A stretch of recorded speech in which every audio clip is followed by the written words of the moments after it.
Ça vient d'une erreur que j'avais faite, tu sais, comme la tarte tatin, tu vois. Visage traditionnel américain, une gitane, avec un foulard dans les cheveux, etc. Et j'ai commencé à le dessiner et ça me gonflait. Du coup, j'ai fait un truc très speed et ça donne une sorte de petit visage comme ça. Je me suis dit, putain, c'est marrant, ça ressemble grave à ce que ma grand-mère a chez elle en tableau, tu vois. Il y a des trucs qui y ressemblent, ou des sculptures qui y ressemblent avec ce thème un peu là, de naïf, tu vois.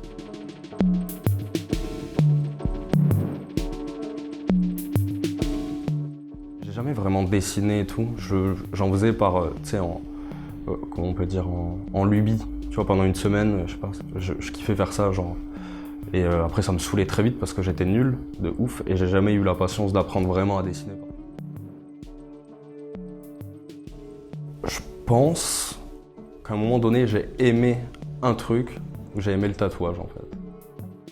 Alors, le côté technique m'attirait énormément. Je voulais comprendre et savoir comment on faisait, plus que faire de l'art avec le tatou. C'est trop mystérieux le tatouage, c'est un truc quand tu connais pas, tu sais pas comment ça se fait.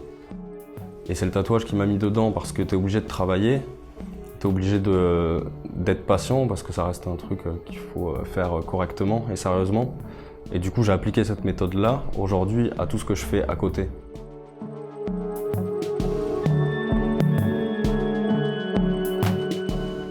J'ai ma grand-mère qui était dans un centre culturel en Côte d'Ivoire pendant un moment. Et elle ramenait pas mal de tableaux, de sculptures, de dessins. Même il y avait pas mal d'esquisses au fusain, tu vois. Elle rencontrait pas mal de monde et c'est des gens aujourd'hui que je kiffe de ouf ce qu'ils font. Et elle aujourd'hui elle me dit ah mais oui je le connais. Du coup je pense que ça m'a un peu percuté.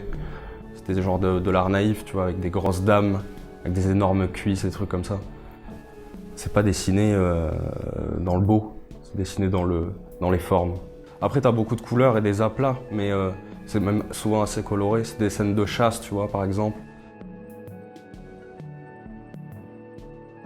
J'avais ma façon de dessiner, et puis quand j'ai compris qu'elle pouvait être exploitable, moi, je me régalais plus en faisant des trucs qui n'avaient rien à voir avec un truc très traditionnel, très sérieux. C'est là que j'ai compris que je pouvais faire des trucs un peu plus chelous, entre guillemets. Et voilà, et surtout avec les retours que j'avais. Je faisais des trucs un peu spéciaux et tout, et on me disait putain c'est cool, ça change.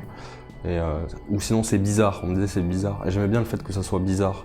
Parce que c'est bizarre, ça veut dire que tu le vois pas. Enfin que tu l'as jamais encore vu, ou que ça te paraît bizarre parce que tu ne l'as pas encore vu. Donc je trouvais ça intéressant ce délire-là.